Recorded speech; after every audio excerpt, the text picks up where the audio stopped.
Any ভাই, শেখ হাসিনা সরকার পতনে আপনাদের সমর্থন, অংশগ্রহণ, ত্যাগ থাকলেও নেতৃত্বের ভূমিকা আপনারা ছিলেন না। গত 10 বছরে বিভিন্ন সময় সরকার পতনের ডাক দিলেও তাতে সফল হননি। ছাত্ররা যা করে দেখিয়েছে আপনারা তা পারছিলেন না কেন? এই নিয়ে আপনাদের কোনো আত্মমূল্যায়ন রয়েছে কিনা? এনি ভাই।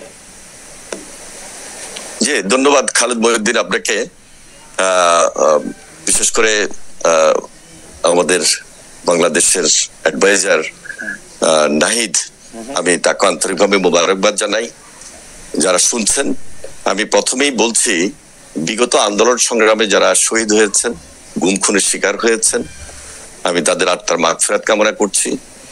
আপনারা দীর্ঘদিন থেকে লক্ষ্য করে আসছেন যে প্রায় 15-16 বছর আমাদের মামলা, হামলা, অত্যাচার, নির্যাতন, গুম খুনের শিকার। এটা শুধু আমরা বিএনপির নেতাকর্মী সেটা বললে খুবই ভুল হবে। সাধারণ মানুষ সেখানে অনেক ত্যাগ স্বীকার করেছে এবং কাঙ্ক্ষিত লক্ষ্যে পৌঁছার জন্য আমরা বারবার চেষ্টা করেছি, আঘাতপ্রাপ্ত হয়েছি, বাধাপ্রাপ্ত হয়েছি। সর্বশেষ আপনারাই লক্ষ্য করেছেন যে ছাত্র জনতার আন্দোলন কিভাবে একটা কাঙ্ক্ষিত লক্ষ্যে পৌঁছে, এবং সেখানে এই কাঙ্ক্ষিত লক্ষ্যে পৌঁছার ক্ষেত্রে সেখানে এই দেশের তরুণ সমাজ, ছাত্র সমাজের ভূমিকা খুব উল্লেখযোগ্য ছিল। আমরা সেখানে সমর্থন দিয়েছি এবং একটা পর্যায়ে আমরা নির্যাতিত হয়েছি, ছাত্ররা নির্যাতিত হয়েছে, ছাত্ররা খুনের শিকার হয়েছে। যারা দেখেন যে হেলিকপ্টারে পর্যন্ত সেখানে ছাত্রদেরকে গুলি করে হত্যা করা হয়েছে, আমরা গ্রেপ্তার হয়েছি ওই পর্যায়ে।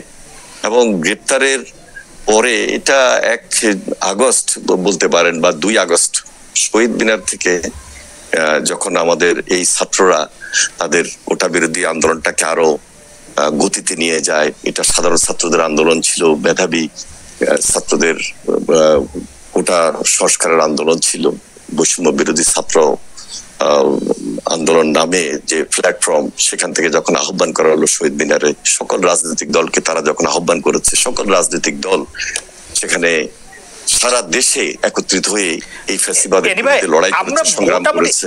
মোটামুটি আমরা যেটি জানতে চাইছিলাম যে অবশ্যই যেটি আসলে উপদেষ্টা ইসলাম যে কথাটি তুললেন, আমরা এই কথার সাথে আসলে সম্পূর্ণভাবে একমত, যেটি আসলে 36 দিনের আন্দোলন না, তার আগেও তারা অনেক কিছু হয়েছে। কিন্তু আপনারা কি মনে করেন না যে আন্দোলনটির আসলে নেতৃত্ব দেওয়া উচিত ছিল প্রধান বিরোধী দল হিসেবে বিএনপির, মানে যদি আমি এটা সরকার পতন আন্দোলন বলি, সেই আন্দোলনটি আসলে বিএনপি দিতে পারে না? এর কিছু এখানে আসলে আমি পক্ষপাতী না।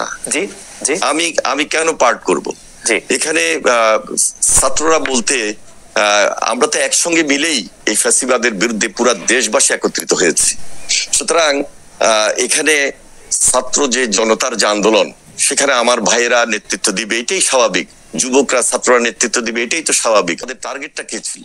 দেশকে রক্ষা করা, দেশের জন্য আন্দোলন করা, দেশের জন্য সংগ্রাম করা, ফ্যাসিবাদের বিরুদ্ধে লড়াই করা। এখানে আমি যে খুব ক্রেডিট নিতে হবে, সেই ক্রেডিটের জন্য কিন্তু আমরা আন্দোলন করি নাই। আমাদের নেত্রী বেগম খালেদা জিয়া তিনি সবসময় বলেছেন দেশ বাঁচাও, বাঁচাও, মানুষ বাঁচাও।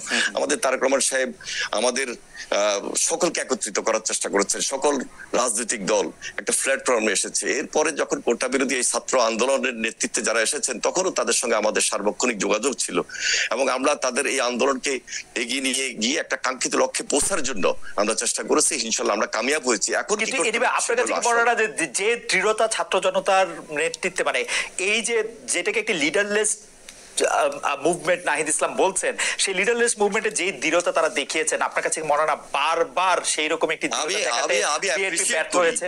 বিএনপি ব্যর্থ, সেই দৃঢ়তা বিএনপি দেখাতে পারে নাই। That's why we have to suffer for 15 years. না, আমরা দেখুন, এরশাদের বিরুদ্ধে আমরা আন্দোলন করেছি 9 বছরে। জি, তখন তো আমরা বলি নাই যে আমরা সকল রাজনৈতিক দল ব্যর্থ হয়েছি। এখানে শুধু বিএনপির আন্দোলন ছিল না, দেশবাসীর আন্দোলন ছিল। সে আন্দোলনে ব্যর্থ হওয়ার কোনো সুযোগ ছিল না। আন্দোলনে একটা ভাইব্রেশন ছিল এবং এটা একটা স্তর ছিল। এই ভাইব্রেশনে একটা কাঙ্ক্ষিত লক্ষ্যে পৌঁছার জন্য আমরা ছাত্র জনতা যখন ঐক্যবদ্ধ হয়েছি এবং আমরা এই আন্দোলনে যখন ত্যাগ স্বীকার করতে করতে একটা পর্যায়ে এসেছি, ছাত্ররা আমাদের আন্দোলনের গতি বৃদ্ধি করেছে। সুতরাং এখানে পার্ট করার কোনো প্রয়োজন নাই, তাদের সঙ্গে আমাদের কোনো কম্পিটিশন নাই। আমরা কিভাবে দেশটাকে গড়বো সেটাই হলো এখন আসল।